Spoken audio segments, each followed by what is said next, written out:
Hey guys, and welcome to a 30-day Speak to Camera Everyday Challenge. I took this challenge because I want to improve how to speak on camera, and let's see what will happen. Super excited about it. So today's topic is speak whatever you want, and I want to speak about how I came to Bali. 1 year ago, I was fat, I was tired, I was lacking energy, my blood pressure was through the roof, 170 plus, and I was close to a burnout. I was working for this big consulting company, and my work days were usually started at 9, rarely finished before 11, a lot of times finished at 4. So I was working 40 plus hours per day, including, let's say, maybe 20 to 30% of the weekends. And I did that for 5 years. So then one day, I still remember, I was sitting in the office in Germany. It was a dark office, and I had a meeting at 10 p.m. with my boss. So when this meeting ends, I still had a lot of work to do.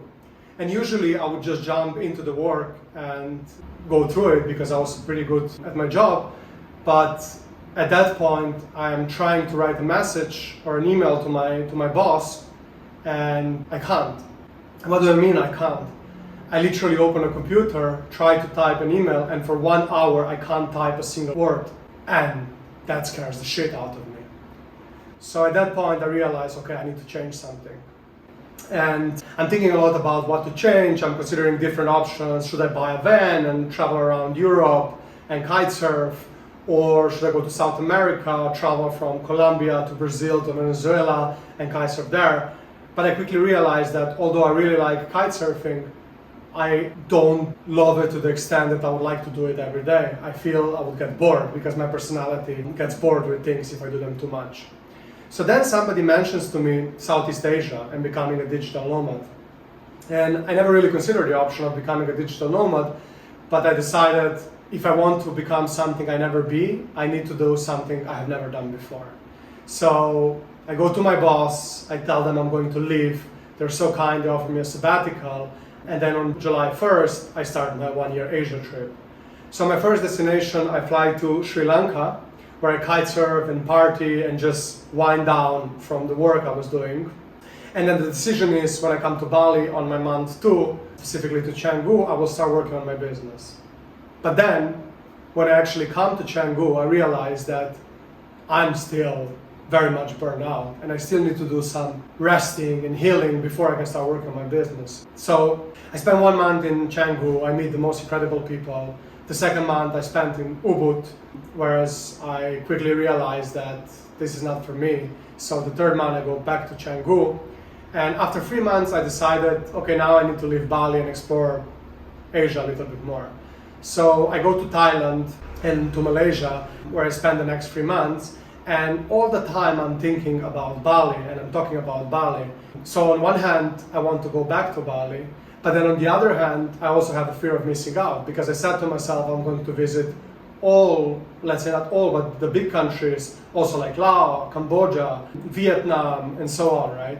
So in January, I still remember this moment, I'm sitting in yoga camp in Koh Phangan. Funny enough, I spent there almost 30 days and I did 1 session of yoga, but it was amazing. I met amazing people, I did a lot of introspection, and I also did a 7-day fast. And on a 7-day fast, day 4 it's pretty hard. And it's hard for 2 reasons. First, you didn't eat for 4 days. But second, it's also very hard mentally. Because what happens is that all your negative emotions are released into your body. So I was feeling stressed, I was feeling anxious, I was feeling restless, all of them, and at the same time. And I think there are 2 reasons why this happens. First, because body wants to give you a feeling, hey, bro, you need to start eating, otherwise we're going to die.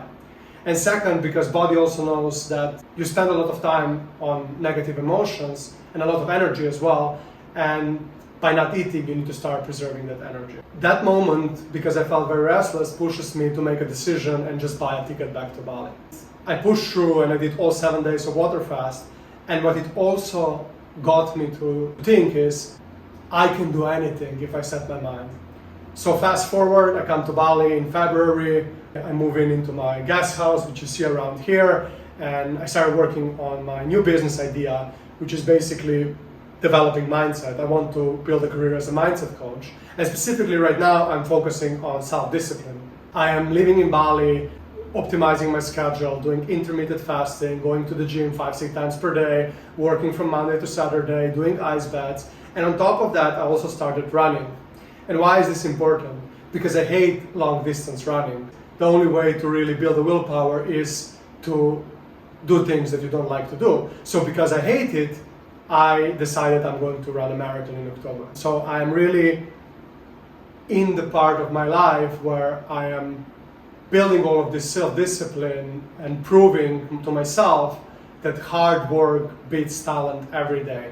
I'm trying also now to develop programs for others to teach them these methods that really helped me going from 105 kilograms to 82, reducing my blood pressure from 170 to 110, and just feeling more energetic. Before I was always waking up tired, and now I always feel up refreshed and ready to take the day.